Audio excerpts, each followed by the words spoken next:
যেদিন বিকট শব্দে কানের পর্দা ফেটে যাবে। কিয়ামতের ভয়াবহ আপনি কি জানেন? এমন একটি দিন আসবে যেদিন আকাশ চিরে বিকট এক শব্দ হবে, মানুষ ভয়ে পাগলের মতো দৌড়াবে, কেউ কারো খবর নেবে না। এটাই সেই দিন, কিয়ামতের দিন। আল্লাহ তাআলা বলেন, অতঃপর যখন আসবে সেই বিকট শব্দ, এটা এমন এক শব্দ যা মানুষের কানের পর্দা ফেটে দেবে। সেই দিন মানুষ আতঙ্কে পালাবে। আরো বলেন, সেদিন মানুষ পালাবে তার ভাই থেকে, তার মা বাবা থেকে, স্ত্রী ও সন্তানদের থেকেও।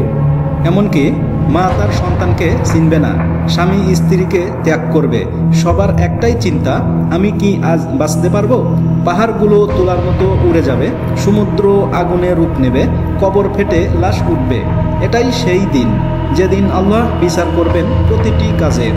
প্রিয় ভাই ও বোনেরা, এই দিন খুব দূরে নয়। আমাদের জীবন তো প্রতিদিন মৃত্যুর দিকে এগিয়ে যাচ্ছে। আজ যদি আমরা ফিরে না আসি আল্লাহর পথে, কে জানে কাল কি বেঁচে থাকবো। তাই আসুন তওবা করি, বেশি বেশি ইবাদত করি, আর এই ভয়াবহ দিনের জন্য প্রস্তুতি নেই। এরকম আরো হৃদয় ছোঁয়া ইসলামিক ভিডিও পেতে এখনই সাবস্ক্রাইব করুন কুরআন কানুন টিভি।